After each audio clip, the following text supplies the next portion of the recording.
Welcome to The Growth Kit, a podcast where science and actionable advice intersect to help you live a better life. What to eat after a workout, 8 do's and don'ts. The best feeling in the world is a hard workout, a shower, and a protein shake. Mirko Krokop. You made the time, grinded through, and feel a mix of depleted and awesome. Stage 1 complete. The second stage begins as soon as that workout stops, and this is where the true growth takes place. The 3 main components of recovery are sleeping, nutrition, and movement. Sleep and active recovery bear little explanation. However, nutrition comes laden with confusion, myths, and straight-up lies. Because there are so many X factors that affect this vulnerable state of your body, there has been a ton of research poured into this area. What you put in your body, when you put it in, and the state of your body when it goes in, all have a direct impact on how well that muscle breakdown buildup process happens. Here are 8 things to take into account for the next time you're contemplating how to maximize your gains and wondering what to eat after a workout. Bonus, recovery smoothie recipe included at the end. What to eat after a workout. The don'ts. Don't eat high amounts of antioxidants immediately afterward. All exercise is a hormetic stressor. You lift heavy weights or run for miles, which produces reactive oxygen species and oxidative stress, which signals the body to bounce back with beneficial physiological adaptations, making your body stronger as a result. This stress leads to breakdown, which leads to buildup, a sequence called mitohormesis, mitochondria plus hormesis, and it's critical to achieving the results of the workout. Any interference with this process impacts your recovery. One of the ways you can interfere is by consuming antioxidants. Wait, aren't antioxidants good for the body? Yes, but just not near a bout of exercise. When you eat antioxidants, you actually limit the signaling process created by the exercise-induced oxidation. Research shows that antioxidants taken near a workout blunt the effects of the exercise itself. Common antioxidants include vitamin A, C, E, selenium, zinc, carotenoids, and phenolic compounds.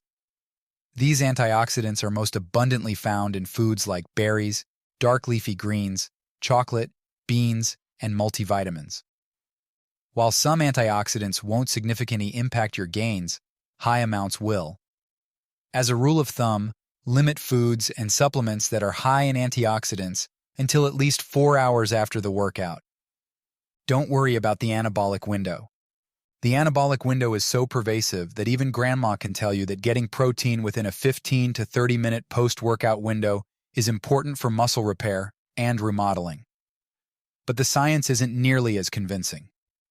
A 2013 meta-analysis of 43 studies found that there is no conclusive evidence that taking in carbs and protein after a workout raises muscle protein synthesis, the muscle growth and repair process. Another study titled Nutrient Timing, a Garage Door of Opportunity, provides this apt analogy. If we look at it like baking a cake, the training stimulus and the total daily intake from the cake itself, the timing of nutrient intake is more like the frosting, which requires the foundation of the cake to do its job. In fact, waiting a little while after a workout to consume any food might actually be beneficial. It's known that fasting stimulates endogenous human growth hormone, HGH. This study looked at the effect of fasting combined with exercise and found that together they could actually quadruple HGH 30 minutes after exercise. Combining the two may enhance the hormetic stress and improve your body's ability to adapt. If you want to experiment with this, then start with easy workouts and incrementally push that refeed window back.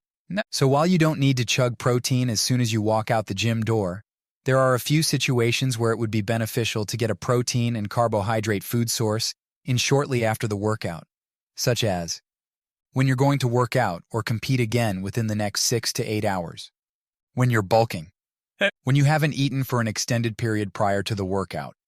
In the latter situation, a study showed that you can wait at least an hour, but no longer than 195 minutes, after resistance training until muscle breakdown occurs. Don't drink alcohol immediately afterward. Just as typically health-promoting nutrients like antioxidants can blunt the effects of a workout, so can alcohol.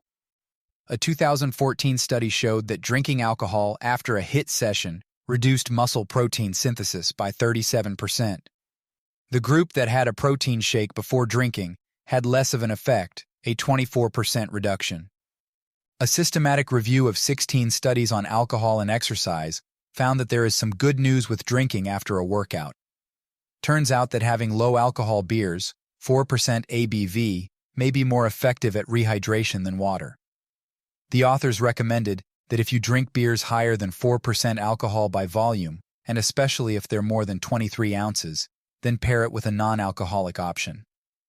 Drinking after a workout may also impact your recovery by impacting your sleep. Since alcohol has notoriously negative effects on sleep, and sleep is important to muscle recovery, drinking too much alcohol or drinking too close to your bedtime will further impact that sweat session. So if you are going to drink, time the alcohol to be as far away from a workout, but also not within 3 hours of bedtime. Morning workout, anyone. Make sure to have protein before the alcohol and stick to low ABV drinks. Don't eat crap.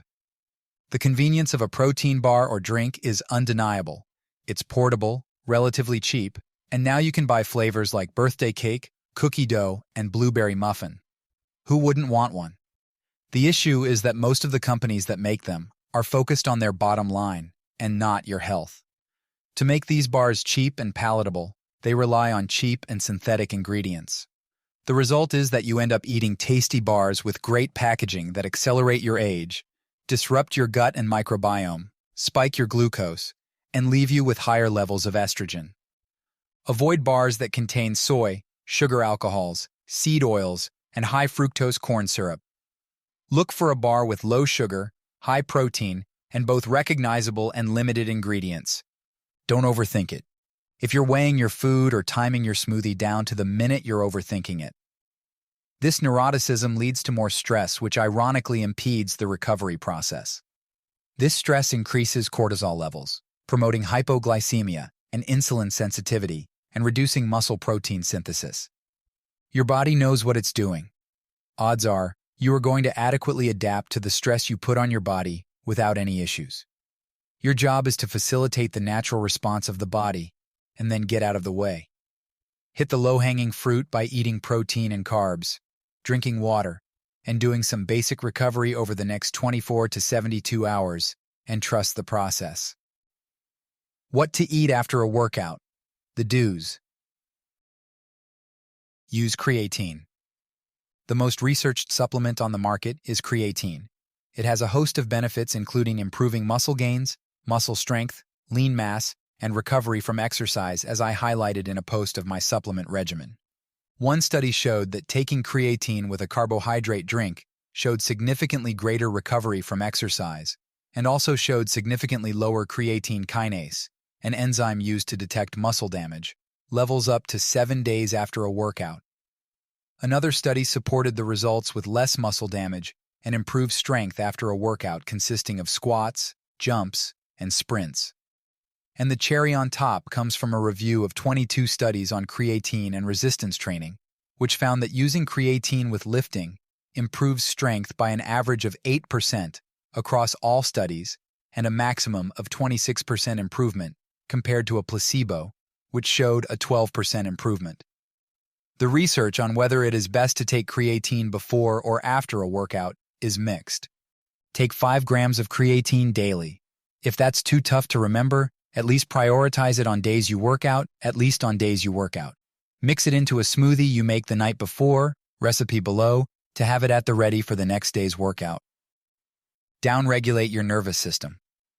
There are 2 subtypes of your autonomic nervous system: the sympathetic nervous system, fight or flight mode, and the parasympathetic nervous system, rest and digest mode. During a workout, you activate your sympathetic nervous system. This adrenaline-fueled state shuttles blood to your muscles and is critical for a good workout. Once the workout is complete, however, it's important to downregulate your nervous system into a parasympathetic state. Activating your parasympathetic nervous system releases endorphins, which signal your brain and body that they can relax and begin the recovery process. Blood is diverted away from your muscles and to your digestive system to activate peristalsis, wave-like movements of the intestines, and improve your ability to digest and absorb a post-workout meal. The best way I've found to downregulate after a workout is through a simple breathwork technique. Lay flat on the ground, bonus points if you're on grass, and take long, slow, deep breaths with extended exhales for 3 to 5 minutes. Prioritize protein. The process of muscle protein synthesis is critical to grow and repair muscles. Fueling this process with nutritional protein intake improves strength and endurance, while also improving recovery. Protein tips.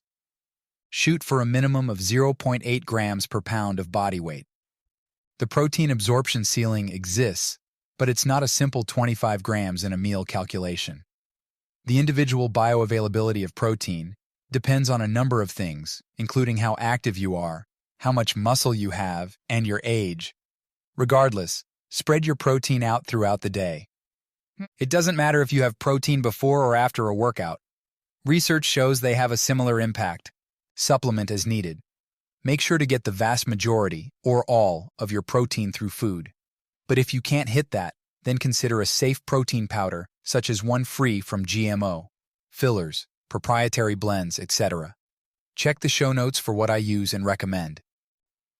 Takeaway. The workout itself will always be more important than the recovery afterward. However, you wouldn't play in the dirt after a shower. So don't treat your body like crap in the time after the sweat begins to dry up. The answer to the common question of what to eat after a workout isn't as simple as a protein bar, but it's also not as complex as gym bros might make you think it is. Keep the routine after your workout simple and consistent. Get into a relaxed state, eat real food with high amounts of protein and 5 grams of creatine, and avoid alcohol, or at least limit it and push it back as far as possible. Change one thing at a time, gradually add on another, create good habits, and don't overthink it. Thanks for tuning into the Growth Kit podcast. If you enjoyed this episode, please subscribe and leave a review. You can check out my website at MindBodyDad.com and subscribe for more weekly insights sent to your inbox. You can also follow me on Instagram and Twitter at MindBodyDad.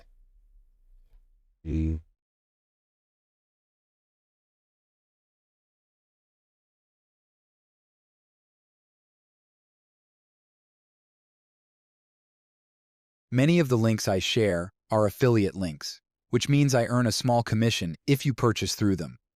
This doesn't affect the price you pay, but it helps support the podcast. In some cases, I may even be able to provide unique discounts for you. I only recommend products and resources that I genuinely believe in and use myself. My top priority is to provide practical ways to help you live better, and I wouldn't link to anything that doesn't align with that goal. Thanks for your support.